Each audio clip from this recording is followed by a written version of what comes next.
Hi, everyone. Welcome back to Everyday English with Sarah and Michael. I'm Sarah, and I'm absolutely thrilled to be here with my good friend Michael for another exciting episode. You know, learning English isn't just about grammar and vocabulary, it's about understanding how real people actually communicate in everyday situations.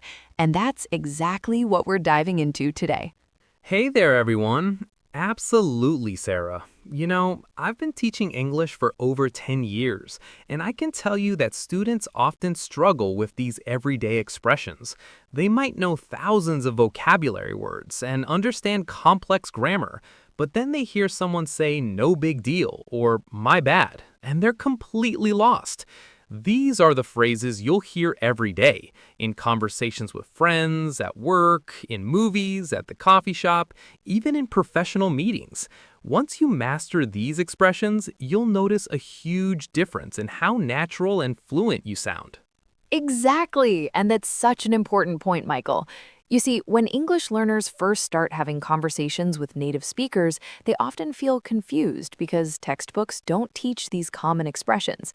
But here's the thing, native speakers use these phrases constantly. They're like this secret code to sounding natural and fitting into conversations effortlessly. So, today, we're going to break down 20 of the most useful expressions. We'll explain what each one means, give you multiple examples, share real life situations where you'd use them, and even act out some mini conversations so you can hear exactly how they sound in context. Are you ready for this journey, Michael? I am absolutely ready. Sarah, I love how excited our listeners get when they start using these expressions in real conversations. It's like watching someone unlock a new level of confidence. All right, let's dive into our first expression. And this one is incredibly useful. No big deal. This simple phrase means something is not important, not a problem, or not worth worrying about. It's one of those expressions that immediately makes you sound more relaxed and natural. Oh, I love this expression. No big deal is so versatile. You can use it when someone apologizes to you, when someone thanks you for a favor, or when you want to downplay something that might seem impressive. For example, if someone apologizes for being 5 minutes late, you might say, Don't worry about it, it's no big deal. Or here's another scenario. If someone thanks you for helping them move to a new apartment, you could say, It's no big deal, happy to help. And here's a great example from my own life. Last week, my neighbor thanked me for watering her plant while she was on vacation, and I said, Oh, it was no big deal at all. It just sounds so much more natural than saying, It was not important or don't mention it. That's such a perfect example. Let's actually demonstrate this expression right now. Michael, I'm going to pretend I'm apologizing, and you can show our listeners how to respond naturally. Okay, here we go. Michael, I'm so sorry I'm late. Traffic was absolutely terrible, and I couldn't find parking anywhere. Hey, no big deal at all. These things happen. Don't stress about it. We've got plenty of time. See how natural that sounds? It immediately puts the other person at ease and shows you're not upset. That was perfect. Did you hear how friendly and reassuring that sounded? Our listeners probably noticed how no big deal made the whole interaction feel relaxed and casual. Now, let's move to our second expression, which is all about encouragement. Hang in there. This is such a beautiful, supportive phrase. Michael, can you tell us what hang in there really means? Hang in there is one of my favorite expressions because it's so encouraging and supportive. It means to keep trying, don't give up, or stay strong during a difficult time. The image is like someone literally hanging on to something. They're holding on and not letting go. You use it when someone is going through a tough situation. For example, if your friend is studying for a really challenging exam and feeling overwhelmed, you might say, I know it's tough, but hang in there. You're doing great. Or imagine your coworker is dealing with a difficult project at work. You could say, This deadline is crazy, but hang in there. It'll be over soon.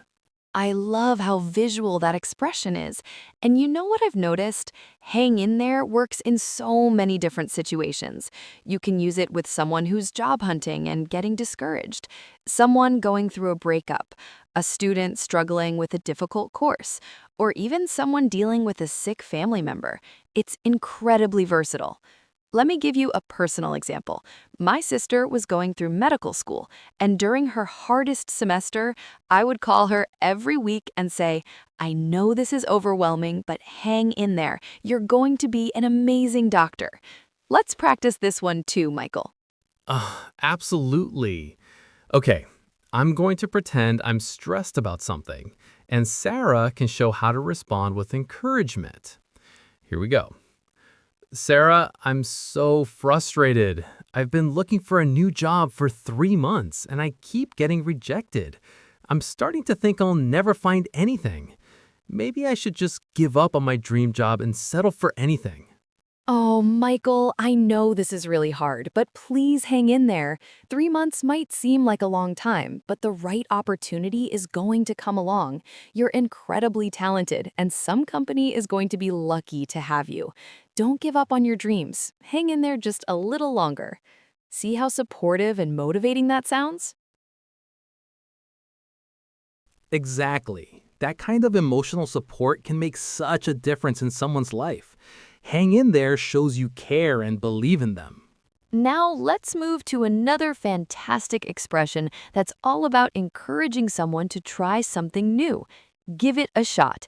This one has such a positive, optimistic energy to it. Michael, what does give it a shot mean, and why do you think it's so popular? Give it a shot is such an energetic expression.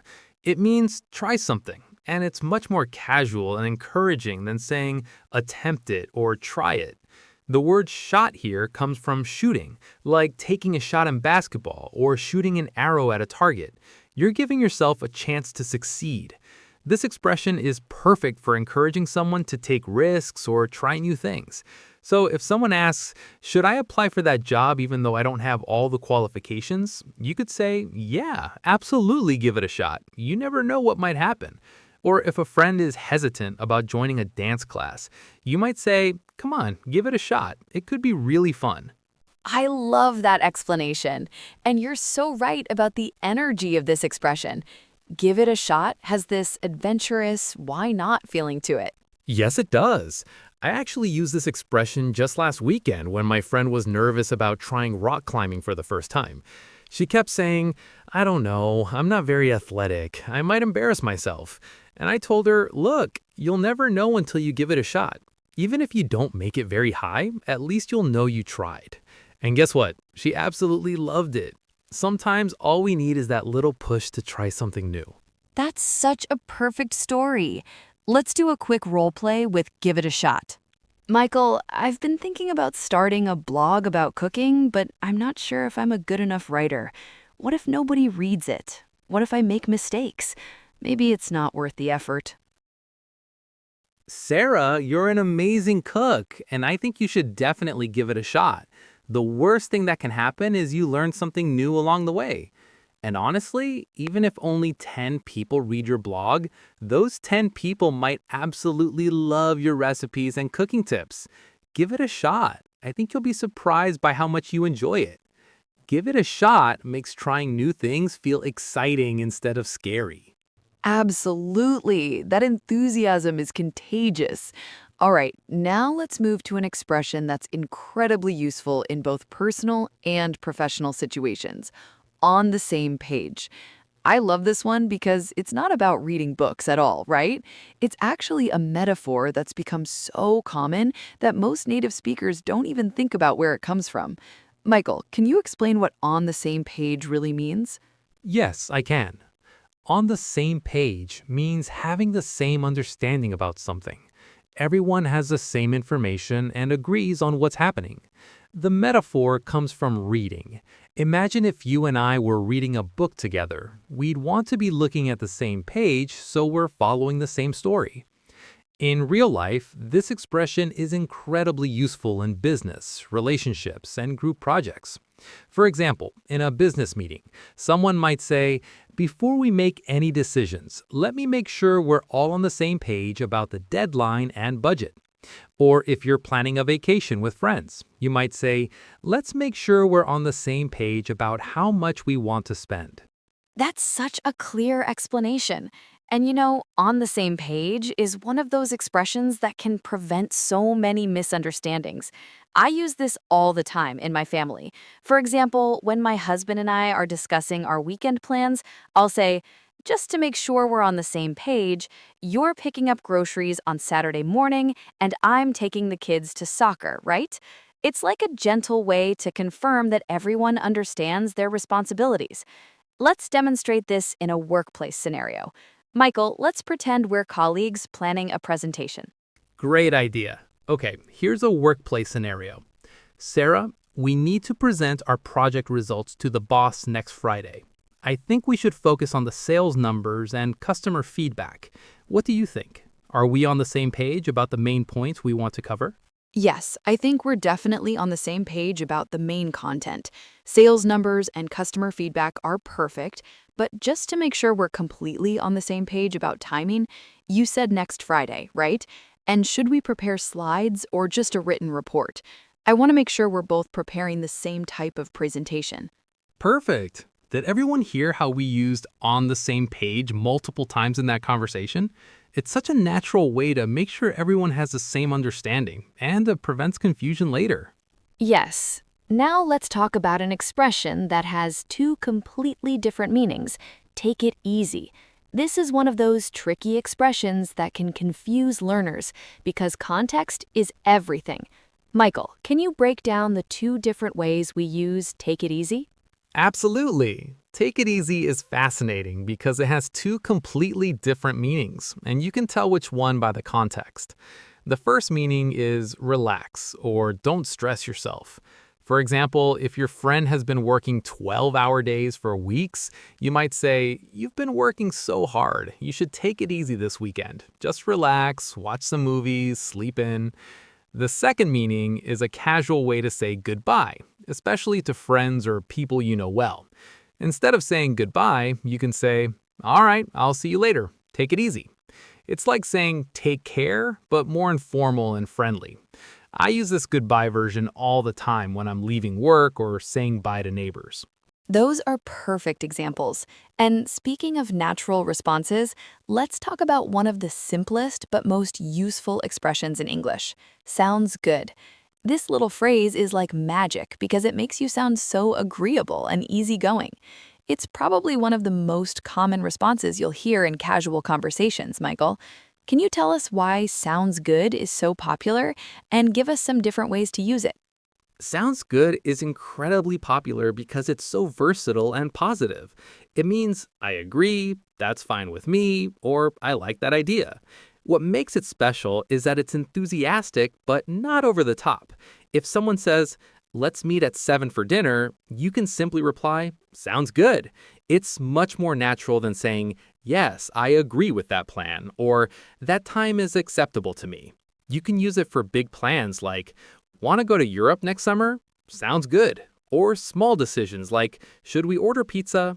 Sounds good." It works for almost any positive response to a suggestion or plan.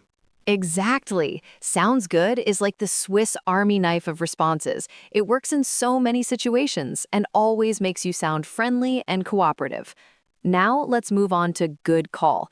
This expression comes from sports and is fantastic because it shows you really agree with someone's decision or suggestion. Michael, can you explain the sports connection and show us how to use good call in everyday situations? Absolutely. Good call comes from sports, where referees and umpires make calls, decisions about whether something was fair or foul, safe or out.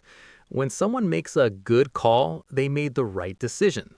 In everyday life, it means good decision, smart choice, or that was the right thing to do. It's more enthusiastic than just saying, "I agree." For example, if your friend says, "I think we should leave early to avoid traffic," and you agree, you'd say, "Good call." It shows you not only agree, but think they were smart to suggest it. Or if someone decides to bring an umbrella and it starts raining, you might say, "Good call bringing that umbrella." It's a way of giving credit for smart thinking. Good example. What about go for it? Go for it means do it or try it. It's encouraging. If someone is thinking about starting a new hobby, you might say, "Go for it. You'll love photography." That's very positive. Now, my bad. I hear this a lot from younger people. Yeah, my bad is a casual way to say my fault or sorry. Like if you accidentally bump into someone, you might say, "Oh, my bad." Right. My bad is like an informal apology. And our next expression is no worries. No worries means it's okay or don't worry about it. If someone thanks you or apologizes, you can say, "No worries." It's similar to no problem. That's a very friendly and positive response. What about take your time? Take your time means don't hurry. There's no rush. Like if someone is trying to decide what to order at a restaurant, you might say, "Take your time. We're not in a hurry." That's very polite and patient. Now, that makes sense. I think our listeners probably understand this one. Right. That makes sense means I understand or that's logical. It's a great way to show you're following someone's explanation. Exactly. What about you never know? You never know means anything is possible or the future is uncertain. Like if someone says, "I probably won't get the job," you might say, "Well, you never know. You might surprise yourself." That makes sense. Now, I hear you. Is that about listening? Well, kind of. I hear you means I understand what you're saying or I understand your feelings. If someone complains about their job being stressful, you might say, "Yeah, I hear you," or it can be really overwhelming. Mm-hmm. It shows empathy. What about fair enough? Fair enough means that's reasonable or I accept that. Like if someone says, "I can't come to the party because I have to work," you might respond, "Fair enough." Okay, the next expression is let's see. Is that about looking at something? Not exactly. "Let's see" means let me think or I need to check. Like if someone asks, "What time does the movie start?" you might say, "Let's see, it starts at 7:30." Ah, so it gives you time to think or look something up. What about it depends? It depends means the answer changes based on different factors. Like if someone asks, "Is that restaurant expensive?" you might say, "It depends on what you order.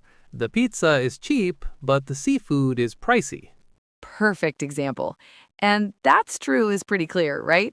Yeah, that's true means I agree or you're right. It's a simple way to show you agree with what someone said. Right, it's like saying their reason is valid. Now, keep in mind, that's about remembering something important. Exactly. Keep in mind means remember or consider something. Like, the restaurant closes at 9, so keep that in mind when you're planning dinner. And finally, that works? What does that mean? That works means that's good for me, or I'm okay with that plan. Like, if someone suggests meeting at 3 o'clock, you could say, "That works for me." All right, everyone. We've covered a lot of ground today. Let's do a comprehensive recap of these 20 amazing expressions because I want to make sure you remember them and feel confident using them. I'm going to group them by how you might use them in conversations. First, let's talk about the agreement and understanding expressions. Sounds good means I agree. Like when someone suggests, let's grab coffee at 3 p.m., and you say, sounds good.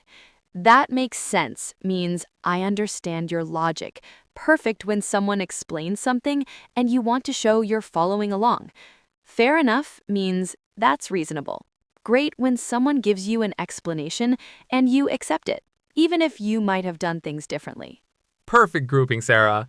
Now let's talk about the encouragement and support expressions. Give it a shot means try it. Super positive and encouraging when someone is hesitant about trying something new. Go for it means do it. It's like cheering someone on to pursue their goal. Hang in there means don't give up, incredibly supportive when someone is going through a tough time. And good call means great decision. It shows you admire someone's smart choice. Then we have the casual, friendly responses. No big deal means it's not important, perfect for downplaying problems or when someone thanks you. No worries means don't stress about it, similar to no problem but more relaxed. My bad means my fault, a casual way to take responsibility for a mistake. Excellent. And let's cover the thinking and considering expressions. Keep in mind means remember this important information, like the store closes at 9, so keep that in mind. Let's see means let me think about this. You use it when you need a moment to process or check something.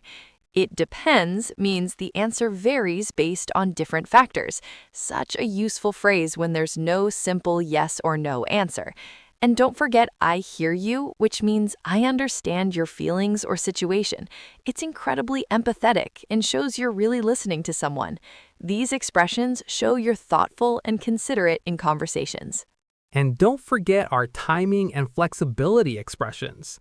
Take your time means don't hurry. Such a polite way to give someone space to make a decision or finish something. Take it easy has two meanings: relax and don't stress, or as a casual goodbye to friends. That works means that plan is good for me, perfect for confirming schedule and arrangements. You never know means anything is possible, great for staying optimistic about uncertain situations. On the same page means having the same understanding, essential for avoiding miscommunication. And finally, that's true means I agree with what you just said. Simple but incredibly natural way to show agreement in conversations. As we wrap this episode up, remember, the key to using these expressions naturally is practice and context. Start with just 2 or 3 that feel comfortable to you and use them in real conversations this week. For example, try using sounds good instead of just saying yes when someone makes a suggestion, or use no big deal the next time someone thanks you for a small favor. The magic happens when you start noticing these expressions in movies, TV shows, and conversations with native speakers. You'll suddenly realize just how common they really are.